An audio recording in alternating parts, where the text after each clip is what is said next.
Um casal daqui de cima, vou fazer menção. Eu tive a grata alegria de celebrar o casamento desse casal. Bom ver vocês aqui, muito bom. Deus os abençoe.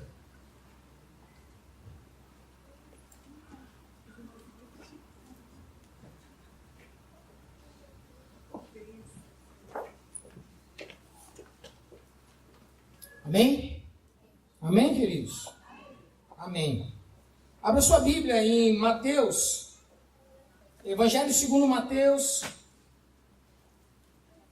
capítulo 4. Obrigado, filho.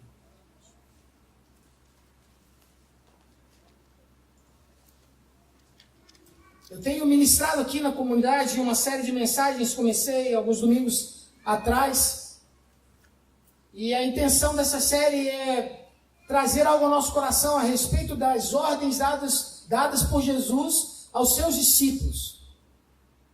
Jesus teve muitos discípulos. E também na caminhada de Jesus, Jesus deu muitas palavras imperativas a esses discípulos. Nós conversamos há um tempo atrás a respeito, vos é necessário nascer de novo. Depois eu falei sobre, olha, ide por todo mundo, pregar o evangelho, ensinem as pessoas a me obedecer. Hoje eu quero falar também sobre uma outra palavra imperativa de Jesus. Arrependam-se. É engraçado porque mais cedo, nós estávamos ali na sala de escola bíblica e por algumas vezes eu ouvi falar sobre arrependimento, sobre pecado, sobre vida com Deus, sobre fugir de Deus, sobre ir para Deus. E eu quero compartilhar também esse outro mandamento de Jesus aos seus discípulos. Mas eu quero começar dizendo algo. Os mandamentos de Jesus, sobretudo os imperativos, não foram dados aos homens porque eles eram bons o suficiente para cumprir. Vou repetir. Os mandamentos imperativos de Jesus não foi dado aos discípulos porque eles estavam aptos naturalmente para cumprir as ordens de Jesus. E a gente vai conversar um pouco sobre isso. Então a palavra de Deus diz assim, em Mateus, capítulo 4, versículo 17, eu vou ler na linguagem de hoje. Daí em diante, Jesus começou a anunciar a sua mensagem e ele dizia, arrependam-se dos seus pecados, porque o reino dos céus está perto, ou próximo em algumas versões. Curva a sua cabeça, eu quero orar. Pai bendito, eu te louvo o nome por tudo que já temos vivido ainda hoje. Te louvo o nome pela oportunidade de começarmos as aulas da escola bíblica. Te louvo o nome por estarmos aqui em comunidade, em família. Te louvo o nome, Pai, pela tua presença doce neste lugar. Pela alegria que temos de adorar o teu nome e de te bendizer aqui, Senhor. Obrigado por podermos também te adorar com música. Obrigado por isso, Senhor. Obrigado pela liberdade que temos. Agora sujeitamos o nosso coração à tua palavra e clamamos a ti, Pai, que em nome do Senhor Jesus, o teu Espírito fale poderosamente a nós aqui. E que somente a tua voz seja ouvida. Que em nome de Jesus, ó Deus, as minhas limitações, as minhas fragilidades, ó Deus, não impeçam o teu povo de ouvir a tua voz. E que em nome de Jesus nós sejamos santificados nesse lugar através da tua palavra. Assim nós oramos em nome de Jesus. Amém. Bom, nós sempre lembramos de alguns momentos na vida de Jesus. E eu queria lembrar também aqui. Se eu te perguntar qual foi o primeiro milagre de Jesus, você vai se lembrar? Boda de Caná da Galileia, no casamento. Ele transformou água em vinho, bom vinho. Se eu te perguntar quais foram as últimas palavras de Jesus, ou uma das últimas palavras palavras ministradas aos seus discípulos, talvez você também se lembre. Mateus capítulo 28, ele diz assim: ide por todo mundo, pregar o evangelho a toda criatura. Mas a primeira ordem dada por Jesus no seu ministério público às vezes passa batido. Esse texto fala de quando João Batista já estava preso, Jesus ficou sabendo disso, e a palavra de Deus é muito clara, diz assim que Jesus soube, começou a pregar. Assim que ele teve a notícia que João Batista estava preso, saiu Jesus a pregar. E qual foi a primeira palavra de Jesus dada? Arrependa-se. Qual era a pregação de João Batista? Arrependa-se. Daniel foi jogado na cova dos leões, sabe por quê? Qual foi a pregação dele? Arrependa-se. João Batista morreu, por quê? Arrependa-se. Ele fez isso com Herodes. Olha, você precisa se arrepender do que você fez. Tantos e tantos profetas no Antigo Testamento e também no Novo Testamento receberam a paga do seu ministério com prisão e morte. Qual era a pregação? Arrependimento. Arrependimento tem muito mais a ver com o evangelho do que às vezes a gente pensa. Na verdade, no nosso dia a dia, no dia a dia cristão, na caminhada cristã, essa palavra deveria fazer mais parte da nossa vida. Ou tem alguém aqui que já foi levado à terceira potência e não peca mais? Tem alguém aqui da quarta pessoa da Trindade? Não? Nós pecamos. Isso faz parte da nossa vida. É aquela tensão do reino dos céus. É o já, mas o agora não, ou ainda não. Bom, então o que eu quero pensar junto com os irmãos sobre esse assunto é que, por algumas vezes, essa prática da igreja cristã foi começando a ser posta de lado. Isso começou, infelizmente, com a prática da igreja romana.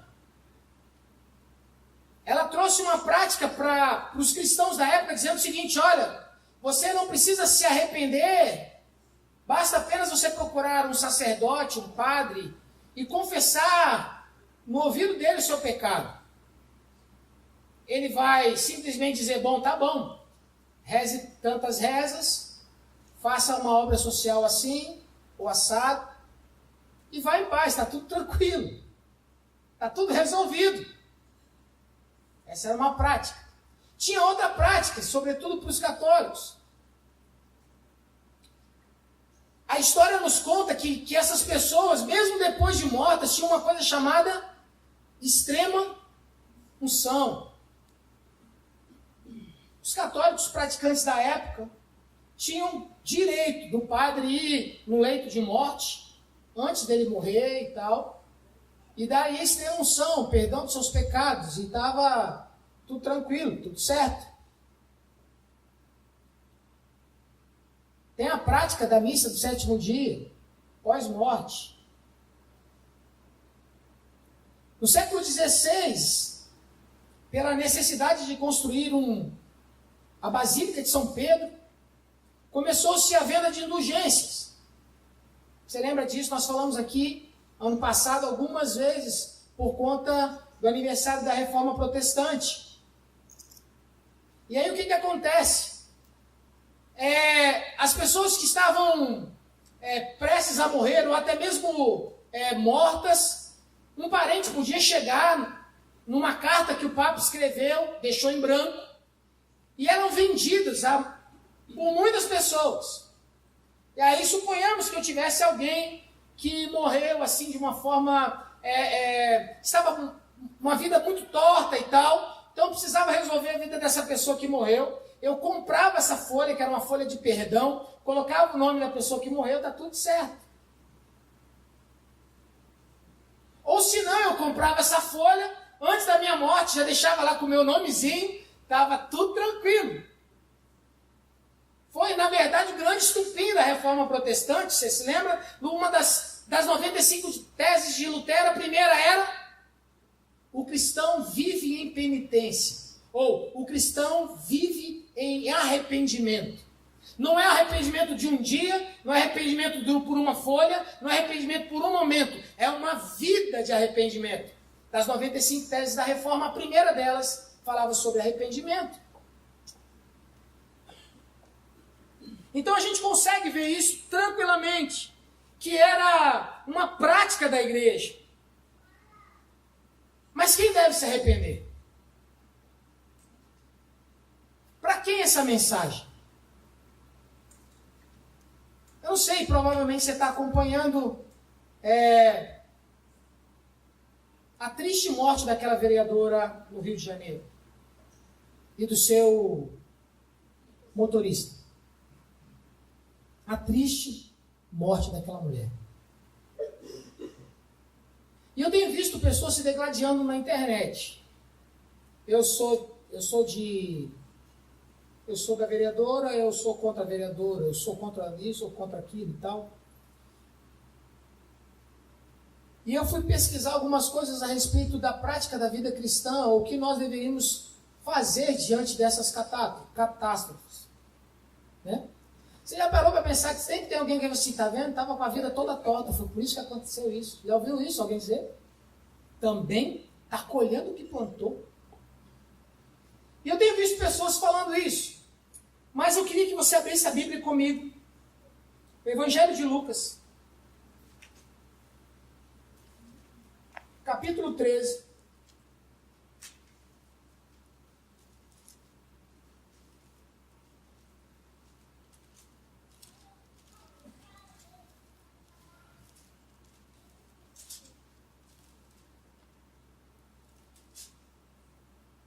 Do versículo 1 ao 5, você pode ir acompanhando comigo, mas eu vou te falar algo.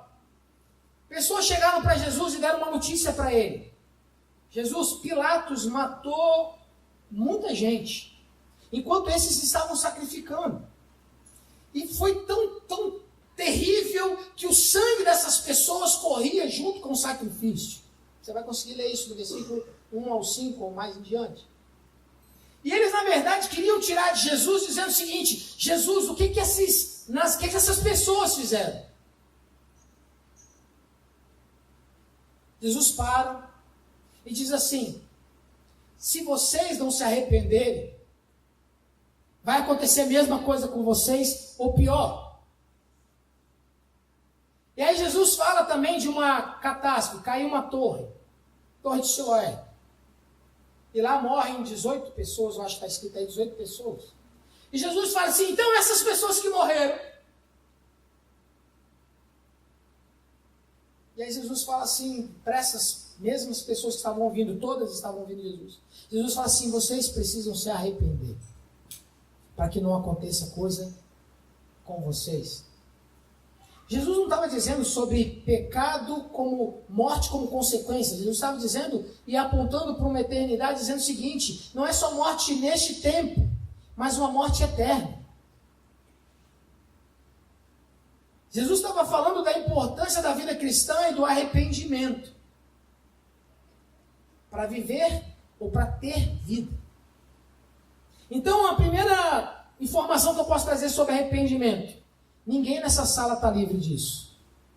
Mais além, ninguém nessa cidade está livre dessa ordem.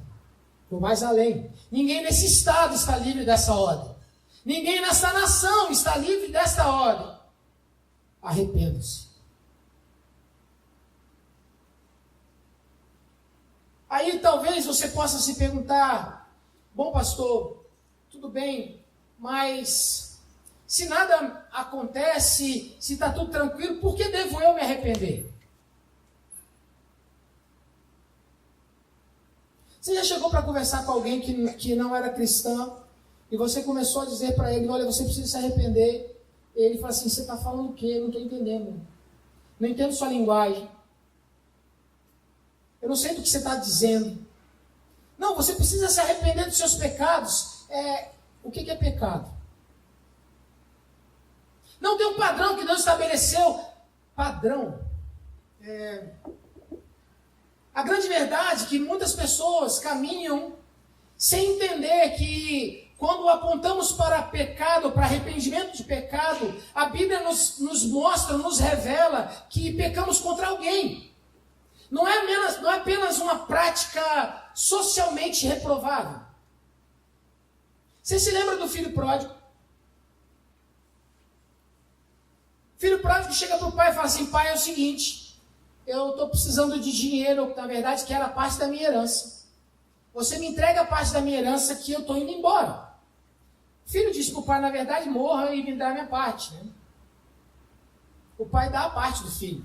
A Bíblia conta que esse menino saiu e viveu dissolutamente, gastando seu dinheiro com prostitutas, gastando seu dinheiro com aquilo que não valia a pena, tendo uma vida esbanjando recursos e desborde. Chegou um momento que esse filho, eu vou voltar para a casa do meu pai, o que eu estou fazendo não está certo. Ele se voltou para o pai e disse: pai, eu vacilei com o senhor. Mas tem uma outra coisa que ele disse: eu pequei contra os céus. O que Jesus está dizendo nessa parábola, no que aconteceu, nesse conto desse rapaz? Que a vida pecaminosa, ela não é apenas uma prática socialmente reprovável. Uma vida fora de Deus, uma vida que anda contrário àquilo que Deus estabeleceu, não é apenas uma vida reprovável dentro de uma comunidade cristã. Uma vida que não tem a menor responsabilidade com a sua prática social, ou seja, qualquer outra área. Não é apenas uma vida reprovável no meio de pessoas de boa educação. Qualquer prática é uma prática contrária a Deus. Então, quando nós pecamos, nós não pecamos apenas contra o nosso irmão. Nós não pecamos apenas contra o nosso próprio corpo. Nós não pecamos apenas contra os nossos filhos, contra a nossa esposa, contra o nosso chefe e patrão, contra a sociedade. Nós não pecamos apenas contra essas pessoas. Sobretudo, ou acima de tudo, nós pecamos contra Deus. E por que temos que nos arrepender? Porque existe um Deus Pai, a quem nós, o Criador de todas as coisas.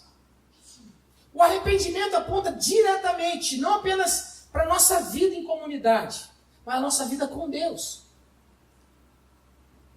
Precisamos nos arrepender, porque se nós queremos ter um contato, um relacionamento com esse Deus, nós precisamos nos arrepender. A Bíblia diz que sem santidade ninguém verá o Senhor. Hebreus capítulo 12.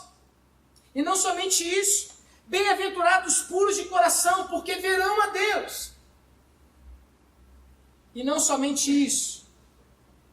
Isaías capítulo 59, do versículo 1 a 3, diz o seguinte: vocês estão pensando que o Senhor perdeu a força e não pode nos salvar? Ou pensam que Ele está surdo e não pode nos ouvir? Pois são os teus pecados, ou o pecado de vocês, que os separam, ou que separam vocês de Deus. São as suas maldades que fazem com que Ele se esconda de vocês e não atenda às suas orações. Vocês têm as mãos manchadas de sangue e os dedos sujos de crime.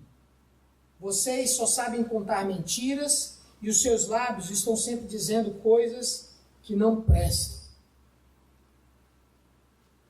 Por que devemos nos arrepender? Porque se nós queremos nos relacionar com Deus, esse é o único caminho. Porque o Deus a quem nós nos relacionamos é um Deus santo.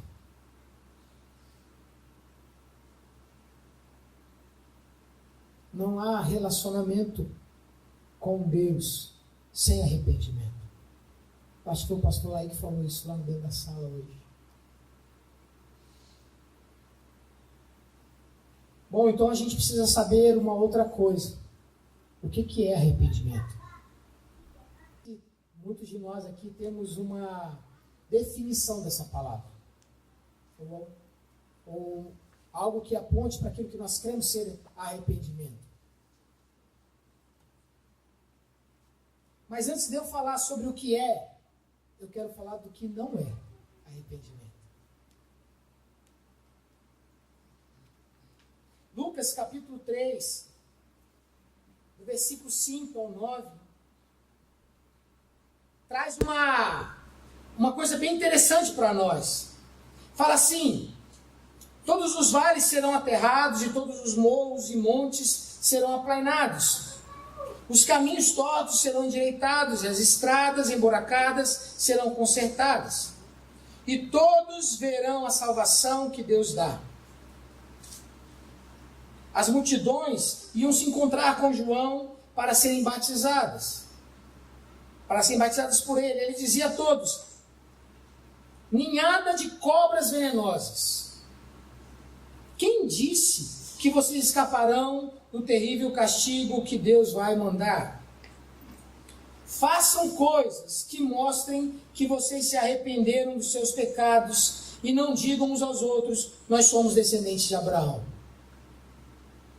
Os fariseus ficaram sabendo que João Batista estava pregando sobre arrependimento, que essa era a pregação de João Batista. E os fariseus chegavam para ele dizendo assim: olha, João Batista, eu vim aqui para você me batizar, porque você está falando que isso aí é um motivo, é um passo, né, para a gente entrar no reino dos céus. Então eu vim aqui para você me batizar. Me batiza, porque quando você me batizar está tudo resolvido. João Batista diz assim: vocês pensam que o fato de apenas serem batizados escaparão da ira vindoura? Vocês pensam que apenas fazer algo externo resolverá as coisas? Vocês pensam mesmo que é só parecer, está tudo resolvido? É isso que João Batista está dizendo. João Batista está dizendo assim: olha, façam coisas que de fato mostrem que vocês se arrependeram. O que João Batista está dizendo é o seguinte: arrependimento não é aquilo que acontece por fora, porque não parte de fora para dentro. Arrependimento é algo que acontece de dentro para fora. Você já viu aquela expressão no Antigo Testamento: rasguem os seus corações e não as suas vestes? Os profetas no Antigo Testamento, na verdade, o povo judeu tinha uma prática. Quando eles erravam, quando acontecia alguma coisa muito ruim, eles tinham uma expressão de ir para lugares públicos, no meio da rua, e rasgavam as vestes e ficavam lá, jogavam poeira na cabeça, pó. Davam todas as expressões físicas externas para o maior número de pessoas verem que eles estavam sofrendo muito. E não é raro um profeta se levantar para o povo e dizer assim: rasguem os seus corações.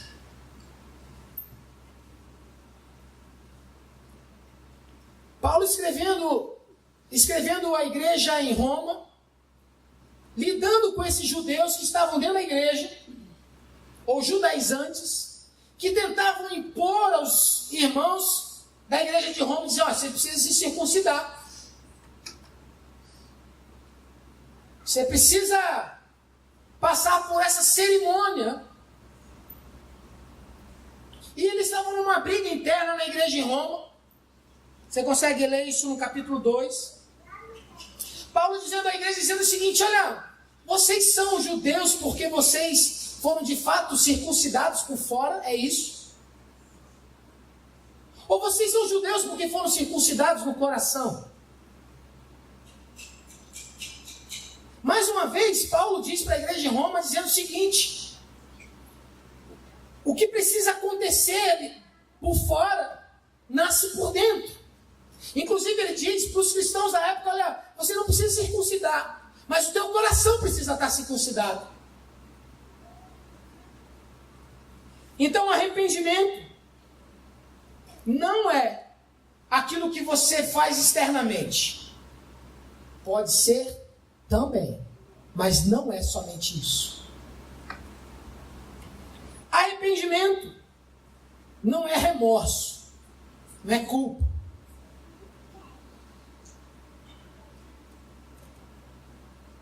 Talvez o pastor aí tenha mais experiência, acho que o Lu e nós passamos por alguma experiência assim. Eu passei por isso em outra situação, em outra comunidade. Você já viu aquela expressão assim: a casa caiu? Teve uma situação lá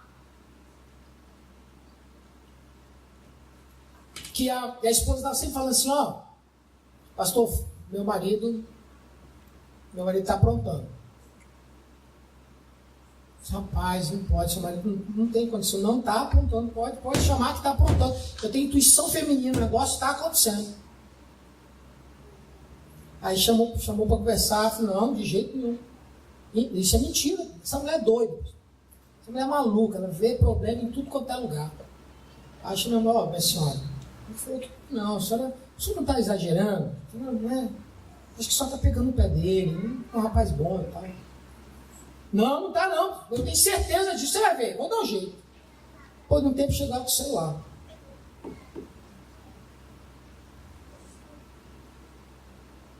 E aí, tá aqui, aí chamei ele, falei assim, cara, a situação, ela insiste em dizer que é verdade. Não é verdade, essa mulher é maluca, é doida. Mas isso aqui, o que é isso? Ai, meu Deus, eu estou arrependido. Fala, cara, você estava 2 minutos atrás, você não estava arrependido, agora você está. Na verdade, é remorso. Fala assim, agora o negócio vai ficar feio pro meu lado. Porque tem prova de tudo quanto é lado. Arrependimento não é remorso.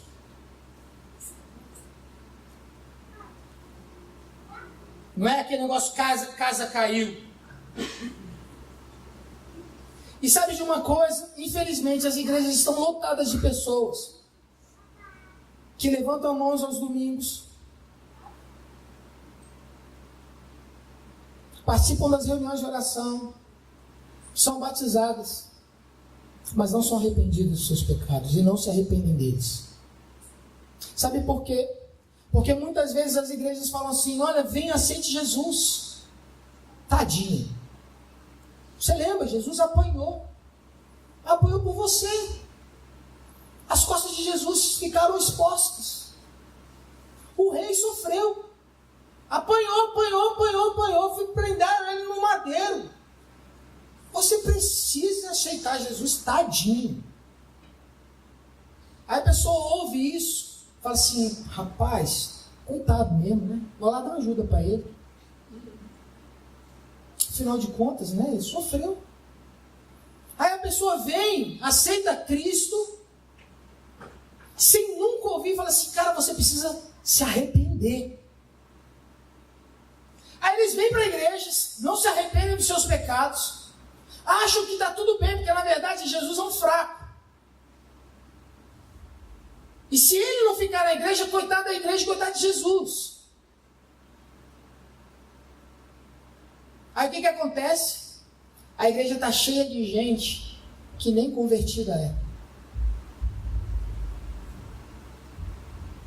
Na verdade, a posição da comunidade devia ser assim, cara, é o seguinte, você precisa se arrepender dos seus pecados. Você precisa entender que a sua vida é pecaminosa e é abominável a Deus. Se arrependa.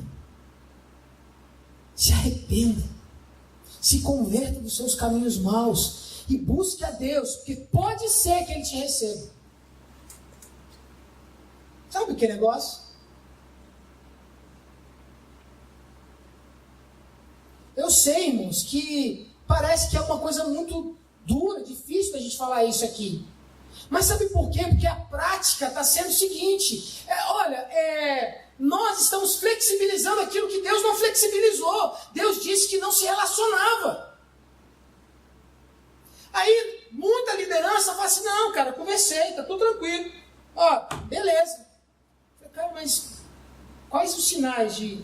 Não, ele... Tá. Entende o que eu estou querendo dizer? Isso não é arrependimento. Então, o que é arrependimento? A palavra arrependimento vem do grego chamado metanoia, ou metanel. É uma palavra que aponta diretamente para troca de mente, novo direcionamento, nova vida, novo modo de pensar. Nós cantamos muito isso aqui. É a troca da sua mente. Aquilo que você achava que não tinha problema, você passa a falar, rapaz, é isso. E aí, o que é importante? Porque quando essa mente é trocada, Aquilo que você vivia antes, como pensava assim, já tá tudo de boa. Eu tô bem, eu tô tranquilo, tô aqui, levanta a mão, vou para a igreja, ó, tá massa, tá tudo certo, tudo beleza. Porque na verdade Deus é bom e Ele de forma alguma pode me mandar para o inferno.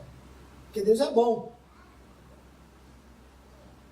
Você lembra do texto? Vocês ficam temendo a homens quando deveriam temer aquele que não pode apenas matar o corpo, mas mandá-la para o inferno?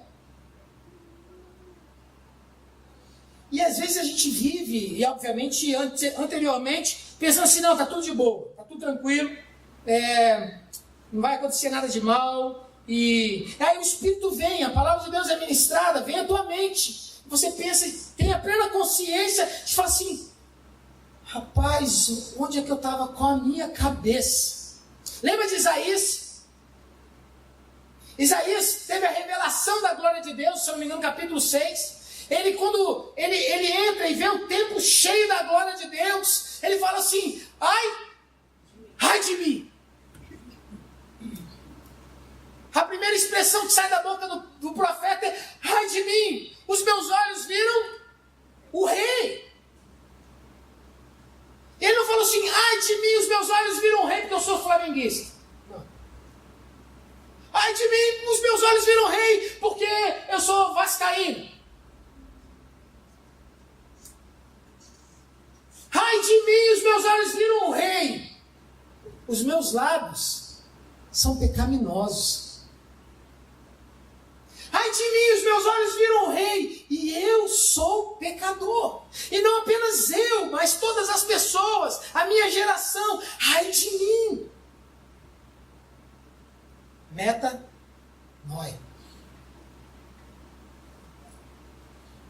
Os meus olhos viram o rei. Aconteceu alguma coisa na minha mente. O que não tinha nada a ver mais. É como se houvesse. É como se eu fosse morrer naquele momento. Troca de mente. E sabe um problema ainda hoje? Existem pessoas que são convencidas a caminhar no Evangelho. Mas a mente continua a mesma. Quem é professor aí? Menino senta. Menino senta. E por dentro ele está em pé. Acho que a Luciana contou isso uma vez, né? Menino, para de falar! Por dentro eu estou falando.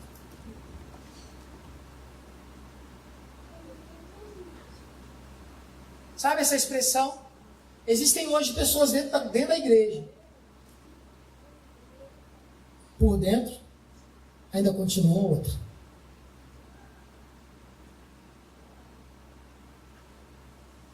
Então, arrependimento, antes de mais nada, é uma troca de mente. Quando essa mente é trocada, há uma tristeza que invade o nosso coração por conta do pecado. Acho que foi o pastor que falou também hoje cedo lá.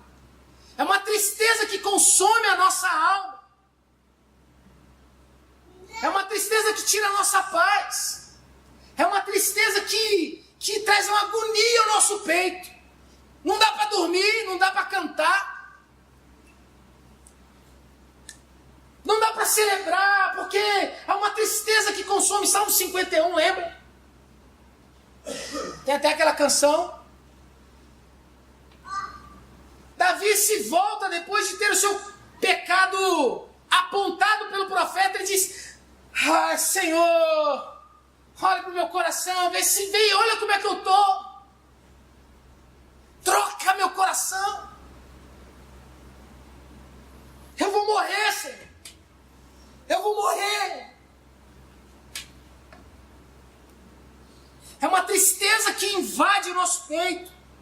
E não somente essa tristeza, se você olhar, o apóstolo Paulo, quando escreveu a segunda carta aos Coríntios, capítulo 7, 8 a 10, o apóstolo fala assim, eu escrevi uma carta para vocês muito dura.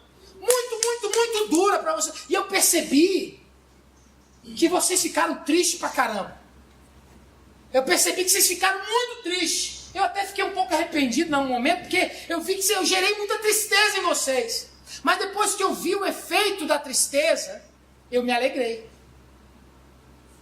E aí ele fala não somente isso, ele fala assim, olha, Deus pegou essa tristeza do peito de vocês e transformou para a glória dele.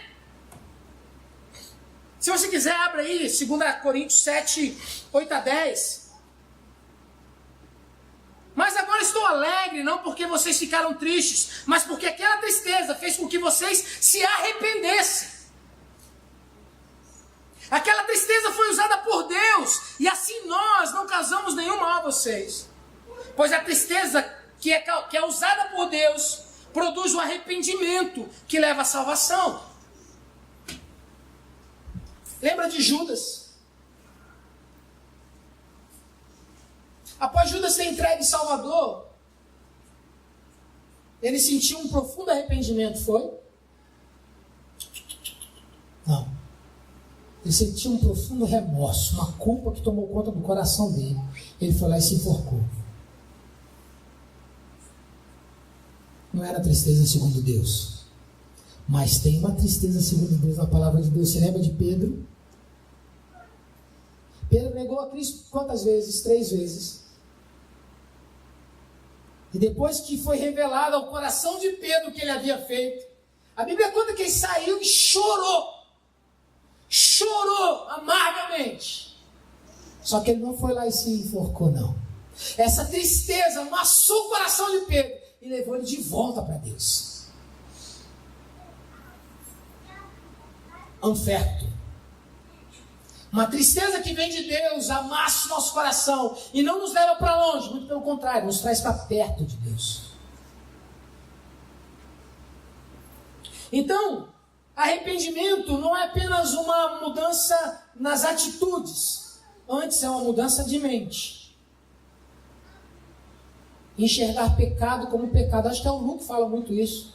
Pastor, eu estou com um problema. Qual o problema, meu filho? Estou prostituindo. Filho, isso não é problema não, isso é pecado. Pastor, eu estou com um problema. Qual? Não, estou me masturbando. Filho, isso não é problema não, isso é pecado.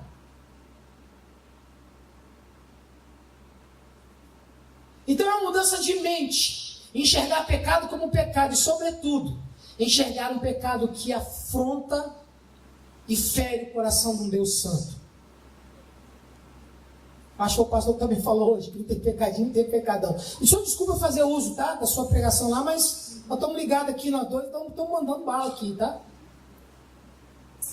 Não é pecadão, nem pecadinho. É pecado que afronta e fere o coração de um Deus santo. Depois, essa mudança de mente transforma o coração e traz uma profunda tristeza. Uma profunda tristeza. E essa tristeza que vem ao coração não é uma tristeza que vem para te matar, mas que vem para trazer vida, porque essa tristeza te leva de volta a Deus. E quando essa tristeza te leva de volta para Deus, essa vida de Deus toma conta da sua vida. E aí você muda de atitude. Você se lembra de Zaqueu? Zaqueu, grande cobrador de impostos. Na verdade, grande não, pequeno. Jesus chega para Zaqueu e fala assim: Zaqueu, eu quero ir para sua casa. Zaqueu, tá bom, vamos lá. Ouvindo Jesus falar e conversando com Jesus, Zaqueu fala assim: não, Jesus, deixa eu falar uma coisa. Se eu roubei alguém, eu quero devolver tudo. Eu quero restituir todo mundo. Que eu fiz de mal para os outros, eu quero restituir, eu quero devolver.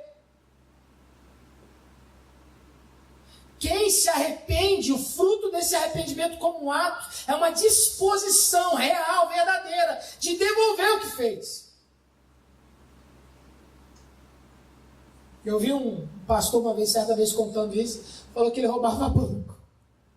Quando se arrependeu, ele voltou no posto de gasolina. Roubava o posto de gasolina. Ele se converteu, cara. E quando ele se converteu, Deus o chamou para pregar o evangelho. Logo assim, de cara. Ele começou a pregar o evangelho. Mas chegava um texto que ele não conseguia pregar de jeito nenhum. Qual era o texto? Zaqueu. Ele não conseguia pregar. Porque ele falava assim: Zaqueu se arrependeu e devolveu. Ele não tinha devolvido o dinheiro do cara que ele havia roubado o posto na cidade dele. Ele foi lá, pegou o carro que ele tinha, vendeu o carro, chegou para o dono do posto e falou assim, não se lembra o nome dele, seu fulano, está aqui, envelope. O que é isso, meu filho? Há um ano atrás, o senhor foi roubado aqui no posto, não foi? Fui eu. Está aqui. Arrependimento verdadeiro é aquele que nós não medimos o esforço mais para devolver aquilo a quem nós defraudamos. Não há mais não há barreiras. Não, mas é muito dinheiro. Não, mas eu quero fazer de tudo para devolver.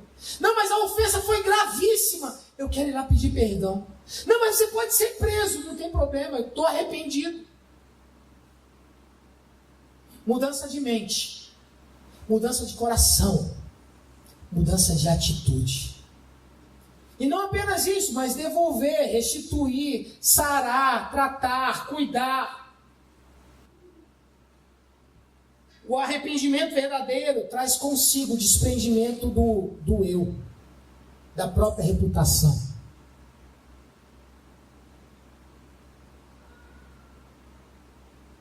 Tem um caso que um pastor de muitos anos foi pego também num problema, na verdade um pecado.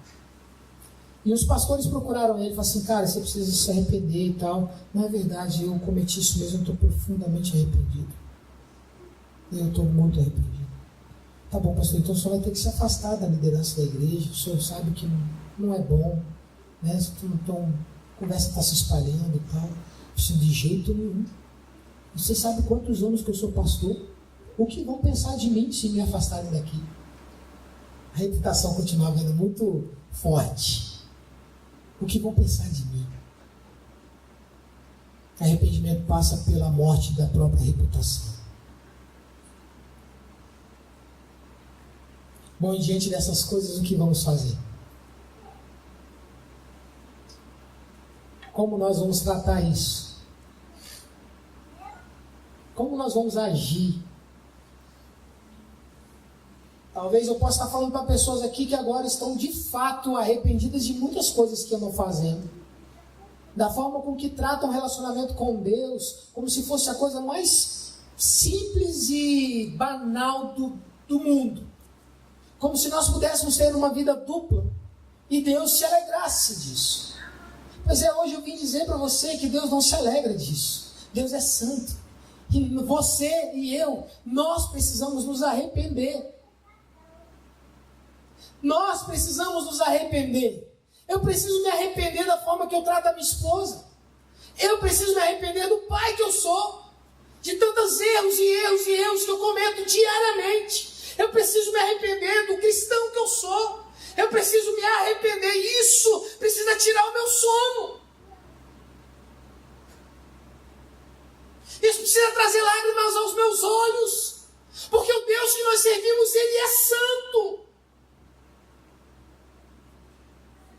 E eu não estou impondo um peso sobre os irmãos, dizendo assim, olha, Deus é mau, se você não se arrepender, Ele vai te matar. Eu não estou falando isso. Estou dizendo que é um princípio de relacionamento com Deus santo. Sede santos, porque o vosso Deus é santo.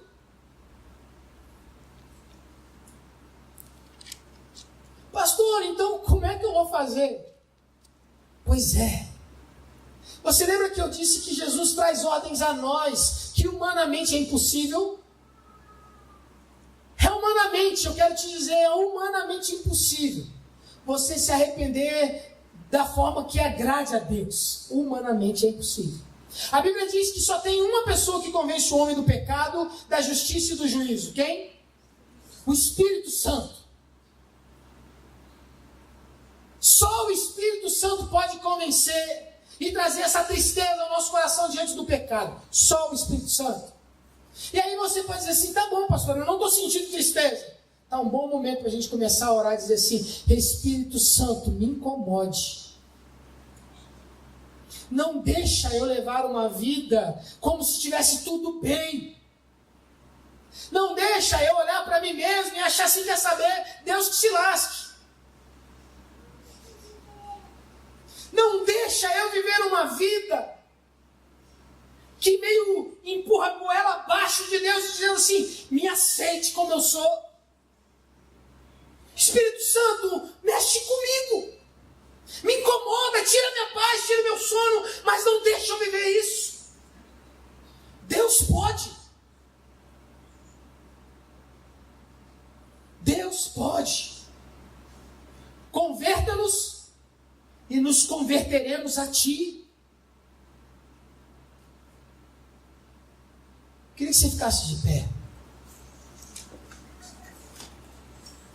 Eu não sei se a gente vai lembrar de cantar essa canção, Salmo 51, será que a gente lembra? Já cantamos muitas e muitas e muitas e muitas vezes, só que eu acho que não vai ter nem letra aí, né? Cria em mim, ó Deus, um puro coração e renova em mim o espírito inabalável.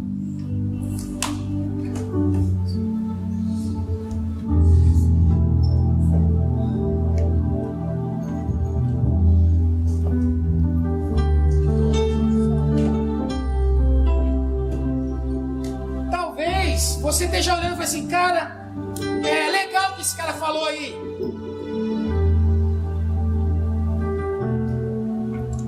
Mas eu não me sinto apto para viver isso. Sabe por quê? Porque a vida pecaminosa que eu estou tendo, se eu tiver que abrir mão dela, vai ser difícil. Porque eu vou ter que confessar meu pecado. Porque eu vou ter que pedir ajuda dos meus irmãos. E quando eu confesso meu pecado, a minha reputação vai lá no chão. O que vão pensar de mim? Aí eu lembro de Tiago capítulo 5, versículo 16. Confessando as nossas culpas uns aos outros e orando uns pelos outros, para que sejais sarados, curados e não perdoados, porque Deus perdoa. Todo aquele que vai a Deus e confessa o seu pecado, Deus é misericordioso para perdoar os pecados. Mas talvez você vai ter que procurar alguém. Talvez você vai ter que abrir mão de coisas. Eu quero te incentivar a fazer isso.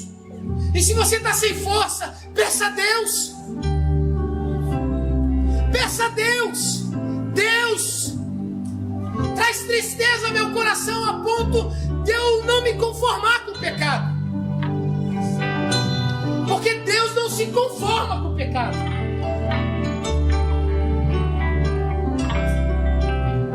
Examine teu coração agora. Permite que o Espírito Santo examine o teu coração agora.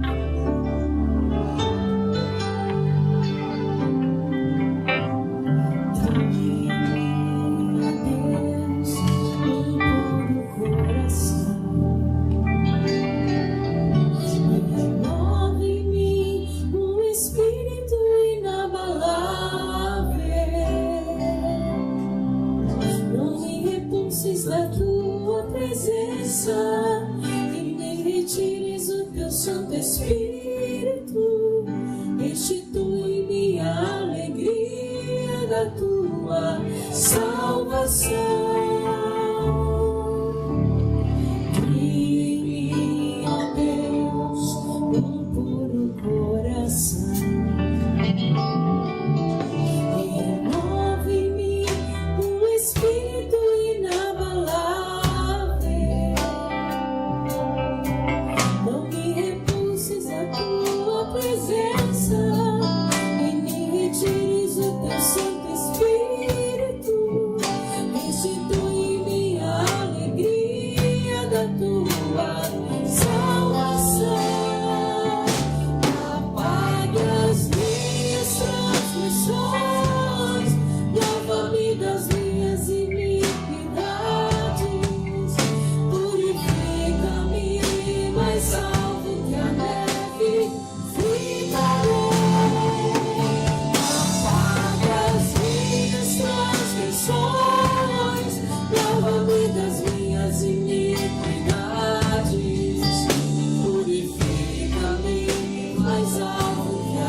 Senhor, eu quero te bendizer o nome. Porque quem santifica a tua igreja é o próprio Deus. Deus, é o próprio Senhor. Quem convence, Pai, a nós dos nossos pecados é o Senhor. Mas, Pai, nesta noite nós nos voltamos para o Senhor, dizendo: Pai, revela a nós. Revela, Pai, as áreas da nossa vida onde nós precisamos nos arrepender de fato, onde nós precisamos ter a nossa mente transformada, trocada, aonde, Pai, nós temos olhado e não temos enxergado o pecado. Revela a nós se há pecado, Senhor. Revela a nós. E quando nos revelar, Pai, nos dá força para sermos rápidos em restaurar as coisas, para sermos rápidos em nos arrepender e pedir perdão e consertar,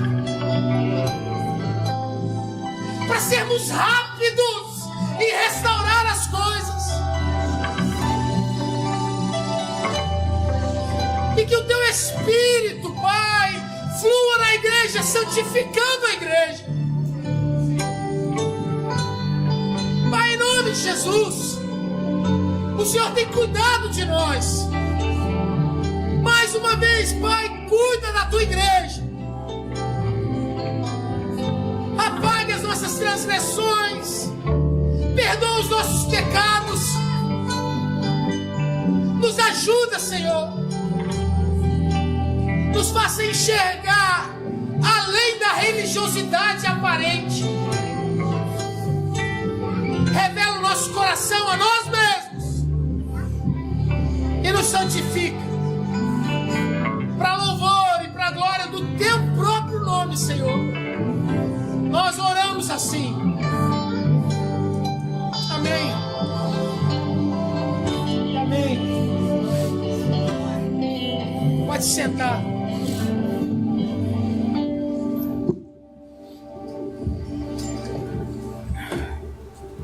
Amém.